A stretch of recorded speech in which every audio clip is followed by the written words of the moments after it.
반갑습니다. 태풍 가운데 오셔서 참 반갑습니다.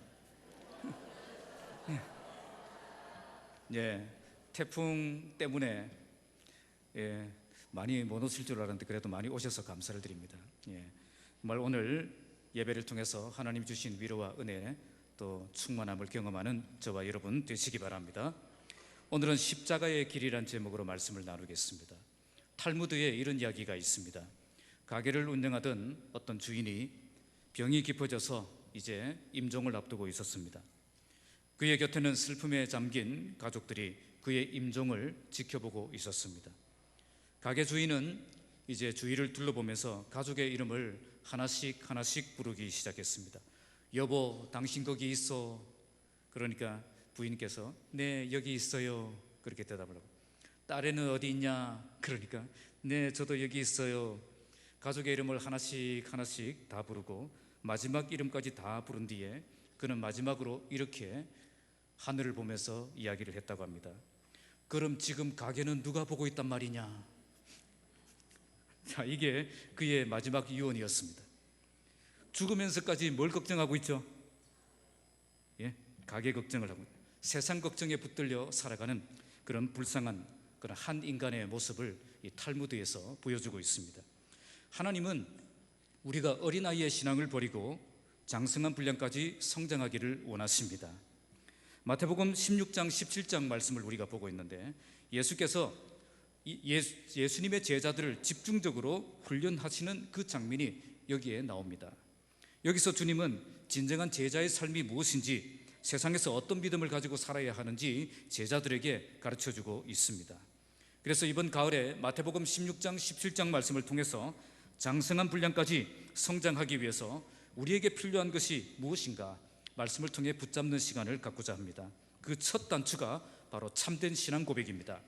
참된 신앙 고백은 주님은 나의 구원자가 되시며 지금도 살아계셔서 나와 함께 하시는 전능하신 하나님이심을 믿는 것입니다.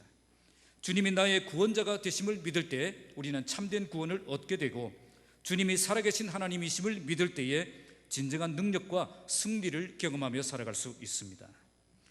그래서 이런 신앙 고백이 우리를 살려내고 강한 믿음의 사람이 되게 하여서 그 어떤 음부의 권세도 이길 수 없는 강력한 교회를 세울 수 있다고 지난주에 말씀을 드렸습니다. 자, 그러면 그 다음 단계는 무엇입니까? 참된 신앙 고백을 드린 그 사람은 어떤 길을 선택하며 살아야 되겠습니까? 오늘 말씀이 그것을 보여줍니다. 바로 십자가의 길입니다. 따라하겠습니다. 십자가의 길. 정말 주님을 나의 주님으로, 나의 하나님으로 고백한 그 사람은 이제 십자가의 길을 이해하고 십자가의 길을 걸어가는 제자가 되어야 한다는 것입니다. 그러나 그 길은 우리가 이해하기 힘든 길이고 부담스러운 길이고 가고 싶지 않은 길입니다. 그러나 우리가 반드시 가야 될 길입니다. 우리가 믿음의 눈을 떠서 하늘의 영광을 바라보며 마음의 갈등을 극복하고 이 길을 걸어가면 우리 주님이 반드시 영광스러운 상급으로 우리에게 갚아주실 것이기 때문입니다. 오늘 이 말씀을 통해서 우리 모두 어린아이의 신앙을 벗어버리고 장성한 분량까지 성장하는 시간 되시기 바랍니다. 정말 참된 신앙 고백으로 무장할 뿐 아니라 십자가의 길을 분명히 이해하고 십자가의 길을 담대히 걸어가는 성숙한 믿음의 사람들이 되시기를 주님의 이름으로 축복합니다. 자, 첫 번째, 십자가의 길은 우리에게 가장 부담스러운 길입니다. 자, 21절 함께 읽겠습니다. 시작. 이때로부터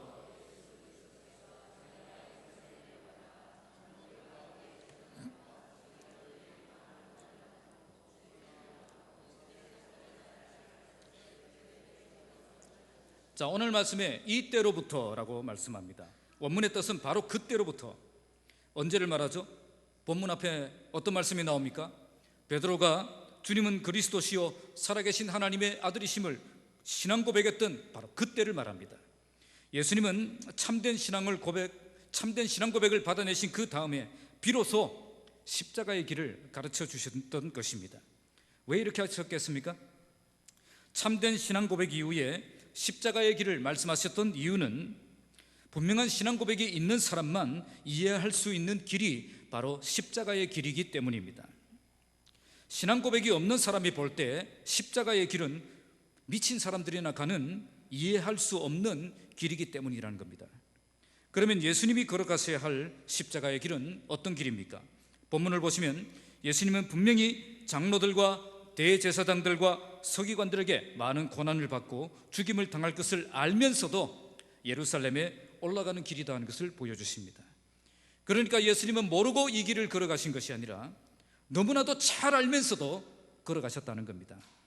예수님은 자기가 언제 죽는지도 아셨고 누가 죽일지도 아셨고 어떻게 죽을지도 알면서 가셨다는 거죠.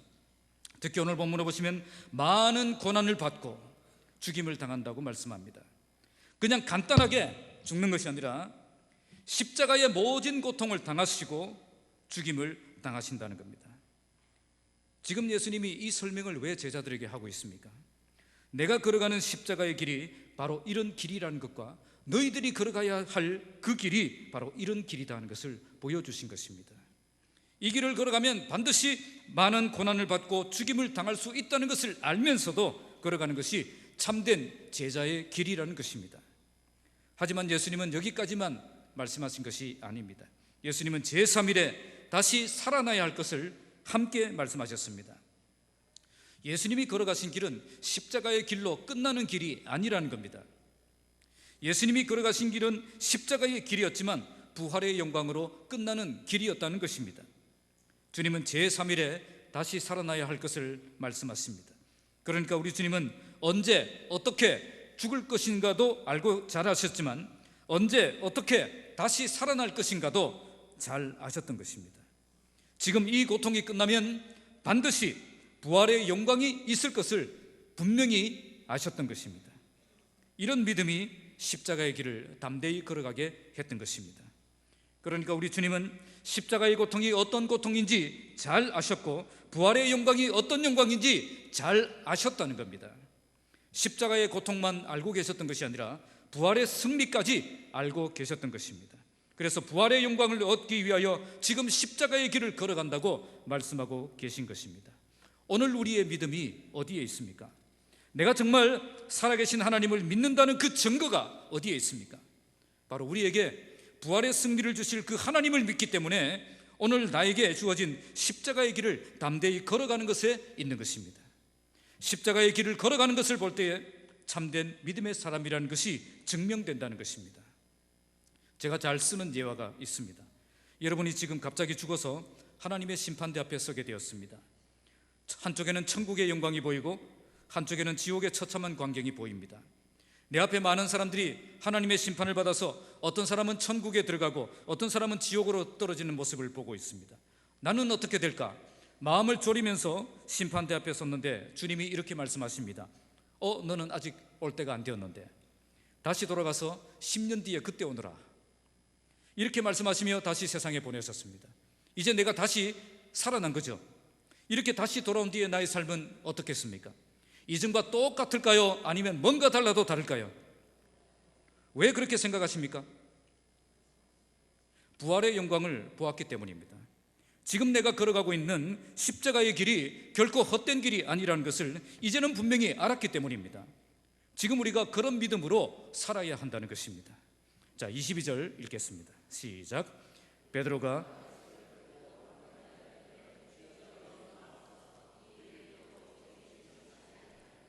베드로가 예수를 붙들고 항변했다. 이 붙들었다는 이 말은 자기 옆으로 데려왔다는 거예요. 자기 옆으로 멱살을 잡아서 끌어왔든지 아니면 멱살을 잡아서 한쪽으로 몰아붙였든지 그것을 표현하는 말입니다. 항변했다는 말은 꾸짖었다는 거예요. 영어로는 리뷰크, 비난했다, 꾸짖었다는 거예요.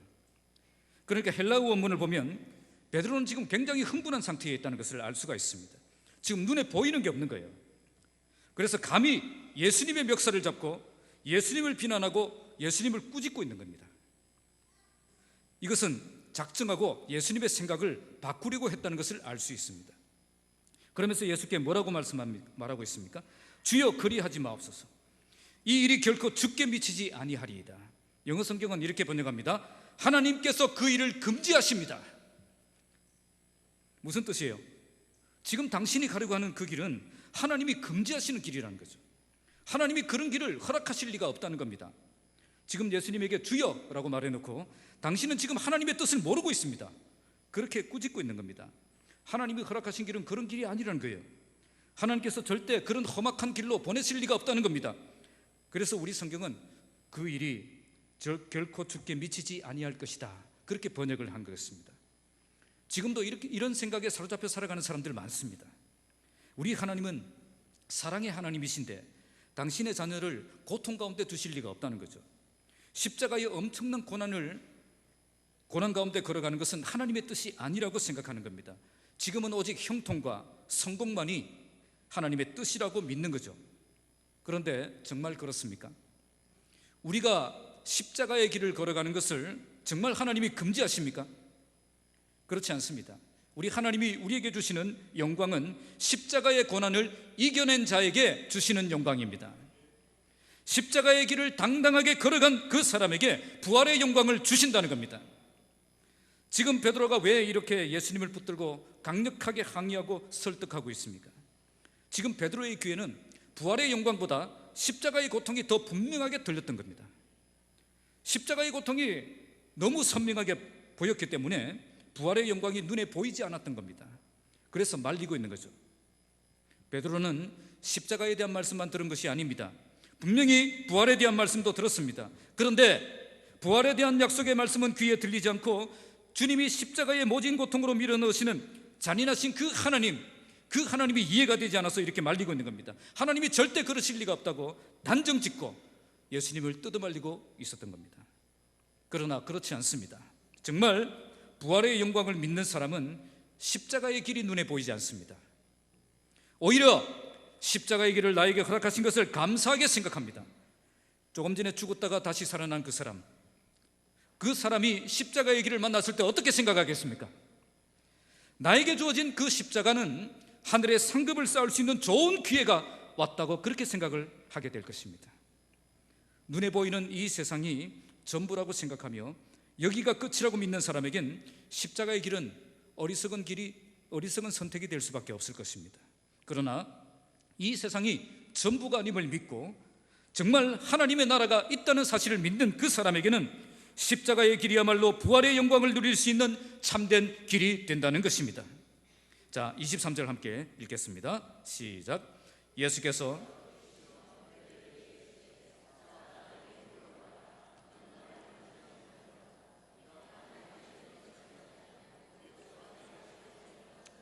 이때 예수님은 돌이키시며 베드로에게 말씀하셨습니다. 돌이키시며라는 말은 등을 돌렸다는 뜻입니다.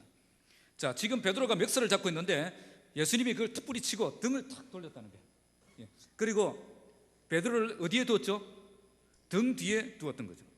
그래서 자기를 붙들고 있는 베드로를 등을 돌리고 베드로를 예수님의 등 뒤에 있게 만든 거죠. 그러면서 사탄아, 내 뒤로 물러가라, 그렇게 선포하셨던 겁니다. 예수님은 베드로에게 아주 단호하게 사탄아라고 직설적으로 말씀하셨습니다. 이 말씀은 광야에서 사탄에게 시험 받을 때에 사탄에게 하셨던 표현과 똑같은 표현입니다. 왜 이렇게 말씀하고 있습니까? 너는 나를 넘어지게 하는 자로다.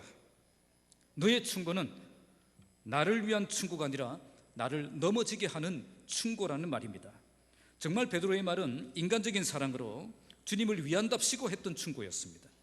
그러나 인간적으로 위한다고 했던 그 충고가 결국 믿음의 사람을 넘어지게 만드는 사탄의 전략이 될 수 있다는 겁니다. 인간적인 충고가 고통 속에 있는 사람에게 잠깐의 위로는 줄 수 있을지 모르지만 결국 사탄에게 속는 일이 된다는 겁니다. 베드로를 사탄이라고 부른 것은 베드로가 사탄이 되었기 때문에 그렇게 말씀하신 것은 아닙니다. 지금 사탄의 도구가 되었다는 겁니다. 방금 바른 신앙 고백을 드린 그 사람도 이렇게 사탄의 도구가 될 수 있다는 겁니다. 우리도 신앙 고백은 바르게 하면서 마귀짓을 하는 사람이 있을 수 있다는 거예요. 언제 이렇게 변합니까? 네가 하나님의 일은 생각하지 아니하고 도리어 사람의 일을 생각하는도다. 무슨 말이죠? 하나님의 일을 생각하는 것처럼 말하지만 사실은 사람의 일을 생각하고 있다는 겁니다. 사람의 일을 생각하고 있는 사람은 아무리 하나님의 일을 한다고 해도 마귀의 도구가 된다는 겁니다. 지금 우리 주님은 베드로의 바른 신앙 고백을 들으시고 이제부터 참된 신앙의 길이 무엇인가를 가르치고 계십니다. 그런데 처음부터 그들의 반응은 절대 안 된다는 거예요. 그만큼 십자가의 길은 제자들이 이해할 수 없는 길이었고 부활의 영광 따위는 눈에 들어오지 않았다는 겁니다. 왜 이렇게 되었습니까? 23절 말씀이 그것을 잘 보여줍니다. 그것은 그들이 머릿속에 사람의 일이 가득했기 때문입니다. 아무리 바른 신앙 고백을 드린 사람이라고 해도 그 머릿속에 사람의 일이 가득한 사람은 예수님을 막아서서 반대하고 꾸짖고 비난하는 그런 사람이 된다는 겁니다. 인간은 하나님의 일을 생각하지 않으면 사람의 일이 가득하게 되어 있습니다. 우리의 마음에 하나님의 일로 충만하지 않으면 결국 마귀가 좋아하는 일을 할 수밖에 없습니다. 지금 베드로를 비롯한 제자들은 머릿속에 사람의 일이 가득해 있었습니다. 이런 사람은 틀림없이 사탄에게 좋은 기회를 내주게 되어 있습니다. 그러면 제자들의 머릿속에 있었던 그 사람의 일이란 무엇입니까? 대부분 성경학자들은 십자가 고난 없이 부활의 영광을 얻으려고 하는 생각이다라고 해석합니다. 지금 베드로가 예수님을 막아서서 설득하려고 했던 것도 이것입니다. 메시아 정도 되면, 예수님 정도 되면 십자가 고난 없어도 충분히 영광 얻을 수 있지 않느냐는 거예요. 제자들은 아마도 이제 예수님이 예루살렘으로 올라가시면 왕권을 회복하시고 보좌에 앉으셔서 나라를 다스리실 것으로 생각을 했던 것 같습니다. 그때가 되면 자기들도 높은 자리 하나씩 차지해서 영광스러운 시대를 맞이하게 될 것으로 기대했는지도 모릅니다. 그 기대가 물거품이 된다고 생각하니까 신경질이 났던 거예요. 여기서 하나님의 일과 사람의 일이 어떻게 다른지가 결정됩니다. 하나님의 일이란 부활의 영광을 바라보며 오늘 십자가의 길을 걸어가는 것이고, 사람의 일이란 십자가의 길을 걷지 않고 바로 이 땅에서 영광을 얻으려고 하는 것입니다. 결국 이 세상에서 곧바로 영광을 얻으려고 하는 것이 바로 사람의 일이었다는 겁니다. 이렇게 사람의 생각으로 가득하면 십자가의 길이 이해가 되지 않고 또 부담스럽게 생각되고 비난하고 반대하는 사람이 됩니다. 그러나 사람의 생각을 버리고 부활의 영광을 믿음의 눈으로 바라보면 십자가의 길은 우리에게 생명의 길이며 승리의 길이며 영광의 길이 될 것입니다. 오늘 우리 모두 내 안에 있는 부담과 갈등을 온전히 극복하고 십자가의 길을 선택하며 나가는 참된 성도들이 되시기 바랍니다. 그래서 이제 어린아이의 신앙을 버리고 온전한 그리스도인으로 성장하여서 하나님이 우리를 통해 일하시는 것을 생생하게 경험하는 복된 삶을 살아가시기를 주님의 이름으로 축복합니다. 자, 두 번째 24절에서 25절 말씀은 우리들이 반드시 가야 할 길이 십자가의 길임을 말씀합니다. 자, 24절 읽겠습니다. 시작. 예.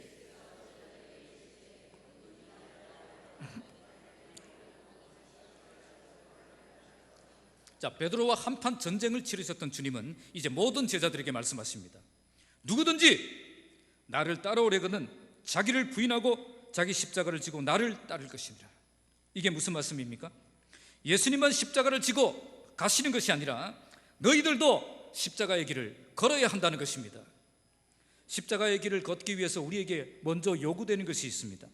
그것은 자기를 부인하는 것입니다. 부인한다는 말은 거절한다 혹은 배신한다는 뜻입니다. 주님의 제자가 되려면 자기를 거절하고 자기를 배신해야 된다는 거죠. 인간은 절대 자기 자신을 거절할 수 없고 자기 자신을 배신할 수 없습니다. 우리가 남은 거절할 수 있고 남은 배신할 수 있어도 자기를 거절하거나 자기를 배신할 수 있는 사람은 없다는 겁니다. 그런데 우리가 주님의 제자가 되려면 이렇게 해야 된다는 거죠. 왜 주님은 이것을 요구하고 계십니까? 그것은 우리의 몸이 계속 그것을 요구하기 때문입니다. 십자가의 길을 가려고 하면 우리 자신이 계속 거기에 발목을 잡고 브레이크를 걸고 다른 요구를 하고 다른 길을 가야 된다고 끌고 간다는 거예요. 누가 옆에서 끌고 가는 것이 아닙니다. 나 자신이 스스로 그렇게 한 발냥 물러서고 방향을 바꿔서 다른 길로 가려고 그렇게 한다는 거예요. 우리의 몸이 주로 무엇을 요구하겠습니까? 그것은 오늘 23절에 나오는 사람의 일입니다. 사람의 일을 자꾸 생각하게 만든다는 겁니다. 어쨌든 우리는 본능적으로 이 세상에서 잘 되고 싶고 축복받고 싶고 형통하고 싶어 한다는 거예요. 눈에 보이는 이 세상에서 영광을 얻어야 된다고, 성공해야 된다고, 개천에서 용이 되어야 된다고 우리를 자꾸 끌고 간다는 거예요. 이렇게 요구하는 우리의 몸을 향해서 우리가 어떻게 해야 된다는 거죠? 무시하고 거절하고 배신해야 된다는 거죠. 이것을 우리 애들은 이렇게 이야기합니다. 배신을 땡긴다. 우리의 몸이 자꾸 그쪽으로 끌고 가려고 해도 우리가 배신을 땡겨버려야 된다는 거죠. 아무리 우리의 육신이 이 땅에서 잘 되는 쪽으로 가야 된다고 요구를 해도 우리는 끝까지 주님의 뒤를 따라 참된 제자의 길을 결단하며 살아야 한다는 것입니다. 인간의 본능을 따라 살아가는 사람은 절대 주님의 제자의 길을 걸어갈 수가 없습니다. 인간의 본능을 함께 만족시키면서 제자의 길을 걸어갈 수 있는 방법은 없다는 겁니다. 그 본능을 꺾어버리고 철저하게 복종시켜야 한다는 거죠. 그래야 제자의 길을 걸어갈 수 있다는 겁니다. 그런 뒤에 또 우리가 해야 될 것이 있습니다. 그것은 자기 십자가를 지는 것입니다. 여기에 십자가는 십자가인데 어떤 십자가라고 말씀하고 있습니까? 자기 십자가입니다. 당시 로마 지배 아래에 있을 때 사형수들은 자기가 사형당할 십자가를 자기가 지고 가야 했습니다. 그래서 십자가는 항상 누구 십자가만 있죠? 자기 십자가만 있는 겁니다. 당시 사람들이 어떤 사람이 십자가를 지고 가는 것을 보았다면 그 사람은 지금 어떤 십자가를 지고 있죠? 자기 십자가를 지고 있는 거예요. 그리고 지금 뭐하러 가고 있는 거죠? 죽으러 가고 있는 것입니다. 그래서 자기 십자가를 지고 나를 따르라는 말은 너는 지금 죽으러 가고 있다는 것과 같은 말입니다. 그러면 주님이 말씀하신 자기 십자가는 어떤 의미가 있겠습니까? 우리 주님은 어떤 십자가를 지셨습니까? 인류의 죄를 대속하기 위한 사명을 가지고 자기 십자가를 지셨습니다. 그러면 우리가 지어야 될 십자가는 어떤 십자가겠습니까? 그것은 우리에게 맡겨주신 그 사명을 감당하기 위해서 우리가 겪어야 될 고난과 그리고 가난과 죽음을 의미하는 것입니다. 우리가 주님의 제자라면 그냥 제자가 아니라 사명을 받은 제자라는 것입니다. 예수님의 제자 중에 사명을 감당하지 않고 그냥 폼만 잡고 있는 그런 제자란 있을 수 없다는 거죠. 참된 제자는 우리에게 맡겨진 그 사명을 충실하게 감당하는 삶을 살아야 한다는 것입니다. 그런데 그걸 우리 주님은 자기 십자가라고 표현하고 계시는 겁니다. 자, 이게 무슨 말이죠? 십자가를 보면 죽으러 가는 사람이라는 것을 금방 알 수 있습니다. 마찬가지로 우리가 사명을 감당하는 모습을 보면 죽으러 간다는 느낌이 들어야 된다는 거죠. 다시 말씀드리면 우리에게 맡겨진 사명이 있다면 죽기 살기로 헌신하는 그런 모습이 있어야 된다는 겁니다. 십자가를 지고 나를 따르라는 그 주님의 말씀은 우리 주님이 나에게 명령하신 그 사명에 목숨을 걸으라는 뜻입니다.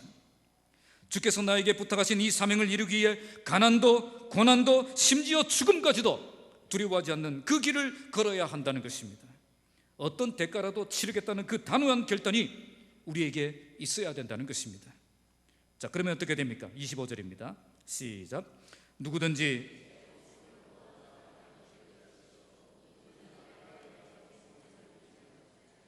주님이 이 말씀을 하신 이유는 십자가만 보지 말고 부활의 영광을 함께 보라는 것입니다. 어떤 사람이든지 자기 목숨을 생각하는 사람은 십자가의 길을 걸어갈 수 없습니다. 그러나 부활의 영광을 생각하는 그 사람은 주님을 위해 내 목숨 바칠 수 있는 그 사람이 되는 것입니다. 지금 베드로가 주님을 막아서서 절대 그럴 수 없다고, 안 된다고 막았던 이유도 이 이유입니다. 부활의 영광을 보지 못하고 지금 당장 우리 앞에 놓여진 그 십자가의 길만 생각하는 그 사람은 십자가의 길이 이해가 되지 않고 절대 걸어가서는 안 될 길로만 생각하게 되어 있는 것입니다. 여기에 제 목숨이라고 번역된 이 말은 자기 영혼이라는 뜻입니다. 헬라어의 뜻은 그냥 그 사람의 생명만 의미하는 것이 아니라 그 사람이 가지고 있는 전인격, 꿈과 소망과 목표, 야망, 이 모든 것을 포함하는 전인격을 의미하는 표현입니다. 그러니까 자기 인생이 중요하고 자기 인생을 꾸미고 자기 인생만 추구하는 그런 사람들이 자기 목숨을 구원하고자 하는 사람이라는 뜻입니다. 주님이 나에게 명령하신 사명보다 내 인생이 더 중요한 사람은 십자가의 길을 걸어갈 수 없습니다. 하나밖에 없는 이 인생이 아까워서 주님을 위해 내드릴 수가 없는 겁니다. 나의 욕망과 나의 가치를 더 소중하게 생각하기 때문에 주님의 소원과 주님의 가치에 그 모든 것을 양보할 수가 없는 것입니다. 이런 인생을 살아가는 사람은 결국 자기 목숨을 잃게 될 것이라고 말씀합니다. 여기서 잃어버린 것이 무엇입니까? 바로 자기 목숨입니다. 그러니까 자기 인생을 추구하며 살면 자기 인생이 만들어지는 줄 알았는데 그게 아니라 자기 인생을 잃어버리게 된다는 것입니다. 나의 꿈과 나의 소망을 따라 살아가면 그 꿈을 이루고 그 소망을 이루며 살 줄 알았는데 그게 아니라 내가 가졌던 그 꿈과 소망도 함께 잃어버리는 그런 불행한 인생이 된다는 것입니다. 내 인생을 찾는 것이 아니라 내 인생을 잃어버리는 것입니다. 결국 속아 넘어간 거죠. 눈에 보이는 인생이 전부인 줄 알고 그렇게 살았는데 그게 아니었던 겁니다. 하지만 누구든지 주님을 위하여 자기 목숨을 잃으면 찾을 것이라고 말씀합니다. 이것은 주님을 위해 내 인생을 포기한 그 사람이 결국 성공한 인생이 될 것임을 말씀하고 있는 것입니다. 천국과 영생을 얻는 것 이상으로 참된 인생의 가치를 발견하고 주님의 꿈과 소망을 이루는 진정한 인생을 살게 된다는 것입니다. 왜 제자들에게 너희도 십자가를 지고 나를 따르라고 하셨는지 이제는 이해가 되십니까? 우리가 주님의 뒤를 따라 십자가를 지고 나아가면 우리의 인생이 없어지는 것이 아니라 가장 가치 있고 가장 보람 있는 인생을 살게 된다는 것입니다. 천국과 영생을 얻을 뿐 아니라 이 땅에서 하나님이 인정하시는 참된 인생을 살게 되는 것입니다. 하지만 우리의 육신은 계속해서 절대 그 길로 가면 안 된다고, 그 길로 가면 망하는 길이라고, 그 길로 가면 죽는다고 우리를 막아서서 다른 데로 끌고 가려고 한다는 것입니다. 절대 그 길로 가면 안 된다고 우리를 설득한다는 거죠. 그러나 여기에 설득당하면 안 된다는 겁니다. 도리어 우리가 이렇게 우리를 끌고 가려는 나 자신과 끊임없이 대결하고 끊임없이 싸우고 끊임없이 이겨내야 한다는 거죠. 참된 인생은 내 꿈을 이루며 살아가는 인생이 아닙니다. 주님의 소원이 무엇인지를 알고 주님이 인정하시는 인생을 사는 것이 참된 인생입니다. 주님을 위하여 내 꿈과 내 소망도 내려놓고 대신 나에게 주신 십자가를 지고 나아갈 때에 우리는 참된 인생을 사는 것이며 승리의 길을 걷고 있는 것임을 믿으며 살아가는 저와 여러분 되시기 바랍니다.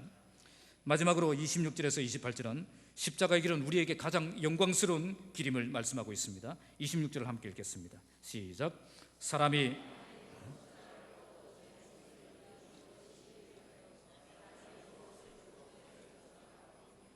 여기에 사람이 온 천하를 얻는 것과 제 목숨을 잃는 것이 대조가 되고 있습니다. 왜 이 두 가지를 대조하고 있겠습니까? 온 천하를 얻는 것은 인간의 노력으로 가능한 일입니다. 우리에게는 불가능한 일이지만 어떤 사람에게는 가능한 일입니다. 그러나 제 목숨을 잃지 않는 것은요, 모든 사람에게 불가능한 일입니다. 이건 인간의 노력으로 되는 문제가 아니라는 거죠. 하나님의 주권에 달려있는 문제입니다. 아무리 평생을 노력해서 온 천하를 얻었다고 해도 오늘 주님이 그 목숨 걷어가 버리시면 무슨 소용이 있느냐는 겁니다. 천하를 얻는 것은 인간이 가질 수 있는 가장 큰 꿈과 소망이라고 볼 수 있습니다. 우리의 꿈과 소망도 결국 우리의 목숨이 붙어 있어야 의미가 있다는 거죠. 제가 남천교회에 있을 때 강사로 오셨던 어떤 여전도사님이 이렇게 간증을 하셨습니다. 그 전도사님이 사역하는 교회에 어떤 청년 부부가 있었는데 이 청년 부부가 결혼하기 전에는 정말 교회에서 열심히 봉사하며 신앙생활을 잘했습니다.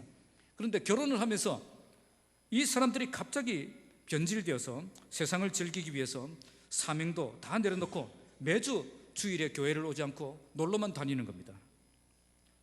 그래서 여전도사님이 계속 권면해도 말을 듣지 않으니까 하루는 토요일에 신방을 갔습니다. 왜 토요일에 신방을 갔을까요? 내일 오라는 거죠. 내일 꼭 나오라고 설득하기 위해서 토요일에 신방을 갔습니다. 신방 중에 말씀으로 권면하고 그들을 위해서 기도해 줄 때도 계속 이 두 부부의 표정은 못마땅한 표정이었습니다. 여전도사님은 내일은 꼭 나오라고 신신당부를 한 뒤에 그 집을 나왔습니다. 그런데 이 두 사람은 전도사님이 나가시자마자 곧바로 짐을 챙겨서 동해바다로 떠났습니다. 무슨 뜻이죠? 내일도 안 오겠다는 거죠. 나는 내 인생 즐기러 동해바다로 떠나겠다는 겁니다. 나에게 지금 중요한 것은 내 인생을 즐기는 것이라는 거죠. 그런데 문제는 그 두 사람이 가다가 교통사고가 나서 정면 충돌로 그 자리에서 두 사람이 즉사를 했다는 거죠. 아직은 젊으니까 내 인생을 찾고 내 인생을 즐기고 내 인생 추구하며 살겠다고 고집을 부렸는데 하나님께서 그 두 사람을 지금 데려가 버리신 거죠. 그러면 어떻게 됩니까? 내 인생이 있습니까? 내 인생은 없는 거예요. 생명은 하나님의 주권에 달려있는 겁니다. 이제 남아있는 것은 하나님의 심판대에서 무서운 심판을 받는 것밖에 없는 겁니다. 그래서 하나님을 떠나 내 욕심을 이루는 삶은 헛된 삶인 것입니다. 하나님이 인정하지 않는 인생은 천하를 얻었다고 해도 실패한 인생이 된다는 것입니다. 자, 27절 함께 읽겠습니다. 시작. 인자가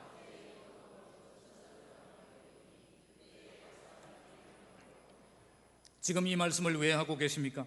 천하를 얻고도 생명을 잃어버리는 그런 인생은 헛된 인생일 뿐이지만 주님을 위해 자기 인생을 포기하고 십자가의 길을 걸어갔던 그 사람들을 위해 우리 주님이 마지막 날에 다시 오신다는 거죠. 그때에 각 사람이 행한 대로 갚아주신다는 겁니다. 이게 바로 우리의 진정한 소망이 되어야 할 것입니다. 우리는 철저하게 재림신앙을 가지고 살아야 됩니다. 우리 주님이 반드시 다시 오셔서 우리가 걸어갔던 제자의 길에 대한 상을 주신다는 그 사실을 믿고 살아야 됩니다. 지금 우리는 절대 헛된 고생을 하고 있는 것이 아니라는 것을 알아야 된다는 것입니다. 이 말씀에서 가장 중요하게 보아야 할 표현이 있습니다. 그것은 인자가 아버지의 영광으로 오신다는 겁니다. 예수님이 재림하실 때는 지금 이런 모습이 아니라는 거죠. 십자가에 비참하게 죽으신 그런 연약한 모습이 아니라 아버지의 영광으로 충만한 영화로운 몸으로 재림하신다는 겁니다. 그러면 아버지의 영광으로 오시는 이유가 무엇입니까? 바로 우리의 구원을 완성하기 위해 오시는 겁니다. 어떻게 우리의 구원을 완성하십니까? 회개하고 참된 믿음에 걸어갈 우리를 위해서 하늘의 상급으로 갚아주시고 영광스러운 천국으로 데려가시기 위해 다시 오시는 것입니다. 지금 이 땅에서 아버지께서 주신 사명을 감당하기 위해 십자가의 길을 걸으셨던 주님을 지극히 높여주셨던 것처럼 그날이 되면 주님의 뒤를 따라 자기 십자가를 지고 걸어갔던 제자들을 주님처럼 높여주시기 위해 아버지의 영광으로 다시 오신다는 겁니다. 그날은 우리의 구원이 완성되는 날이며 우리의 믿음이 증명되는 날입니다. 보라, 하나님의 장막이 사람들과 함께 있음에 하나님이 그들과 함께 계시리니 그들은 하나님의 백성이 되고 하나님은 친히 그들과 함께 계셔서 모든 눈물을 그 눈에서 닦아주시니 다시는 사망이 없고 애통하는 것이나 곡하는 것이나 아픈 것이 다시 있지 아니하리니 처음 것들이 다 지나갔음이로라. 요한계시록 21장 3절 4절 말씀입니다. 우리 주님이 재림하실 그날이 기다려지지 않습니까? 우리 주님이 다시 오시는 그날은 축제의 날이 될 것입니다. 세상에서 가장 영광스럽고 복되고 행복한 날이 될 것입니다. 지금까지 우리가 믿음의 길을 걸으며 고생했던 그 모든 수고가 끝나고 영광스러운 새나라에 들어가 영생복락을 누리는 그날이 될 것입니다. 그러므로 십자가의 길을 두려워하지 말고 나와 함께 이 고난의 길을 걸어가자는 겁니다. 이렇게 나와 함께 십자가의 고난의 길을 걸어가면 너희에게 내가 충분히 보상해 주겠다는 겁니다. 지금 우리가 통과해야 될 그 십자가의 고난과는 결코 비교할 수 없는 그런 놀라운 영광으로 너희들에게 갚아주시겠다는 겁니다. 우리 주님은 하늘에서의 영광을 먼저 맛보시고 이 땅에서의 삶을 사셨던 유일한 분이십니다. 그래서 그분은 하늘의 영광이 어떤 것인지 정확하게 알고 계시는 분입니다. 하지만 우리는 모릅니다. 본 적이 없어요. 경험한 적도 없습니다. 그래서 주님은 제자들에게 새로운 경험을 약속하십니다. 28절입니다. 시작. 진실로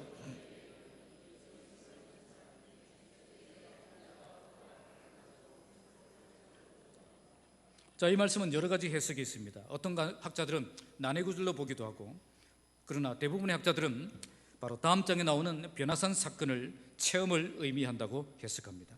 변화산에서 예수님이 영광스러운 몸으로 변화되신 것은 장차 주님이 영광스러운 몸을 미리 보여주신 것이라는 겁니다. 변화산의 체험에 대해서는 다음 주일에 제가 자세히 말씀을 드리겠습니다. 제자들은 이 경험을 통해서 많은 변화를 경험하게 됩니다. 베드로는 나중에 이 경험을 이렇게 고백합니다. 우리 말씀을 한번 찾아보겠습니다. 베드로 후서 1장 13절입니다.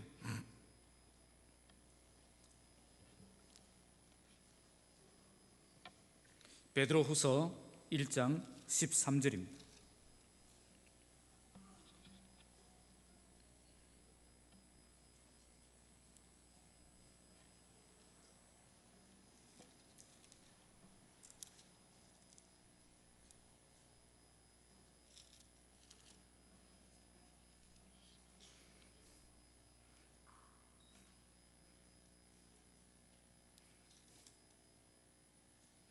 아, 13절이고 18절입니다. 제가 잘못 적었습니다. 18절입니다.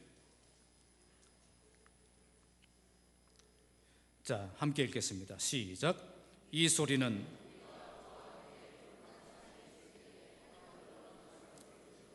자, 이 말씀은, 이 소리는 우리가 그와 함께 거룩한 산에 있을 때 하늘로부터 난 것을 들은 것이라. 그죠?